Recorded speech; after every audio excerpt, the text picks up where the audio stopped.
he was going through such suffering, but he trusted in God's plan. In the end, he was able to look back and see how God had used every circumstance to bring him to a place of influence and position where he could save many lives, including those of his own family. This is the power of God's sovereignty.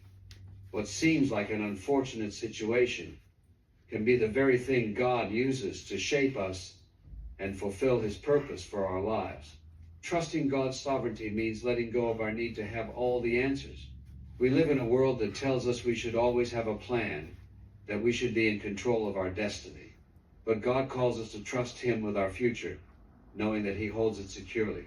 This doesn't mean we don't plan or make decisions, but rather that we submit those decisions to him and allow him to lead. When we trust that God is sovereign, we no longer carry the burden of figuring everything out.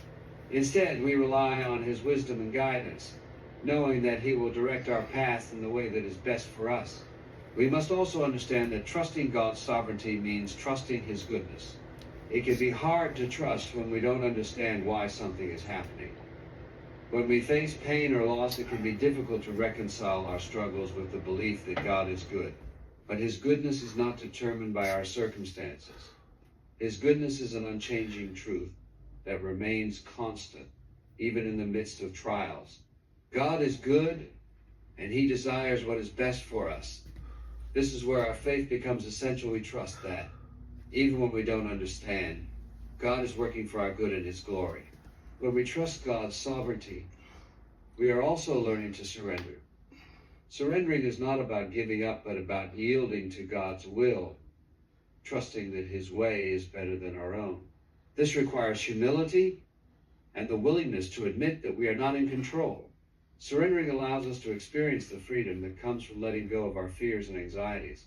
It's in this place of surrender that we truly begin to experience God's peace, knowing that he is the one who is ultimately in control. So, the next time you find yourself facing a situation that seems too big to handle, remember that you don't have to carry the burden alone. Trust in God's sovereignty and believe that he is in control, even in the most difficult of circumstances. God is working for your good. Allow him to handle what you cannot, and watch as he reveals his power and faithfulness in your life. Surrendering your worries to God is one of the most powerful decisions you can make, and yet it's often one of the hardest things for us to do. In a world where self-sufficiency is valued, where we're told to pull ourselves up by our own bootstraps and handle things on our own, the idea of surrendering can feel counterintuitive. We may feel that if we let go, if we stop trying to fix everything,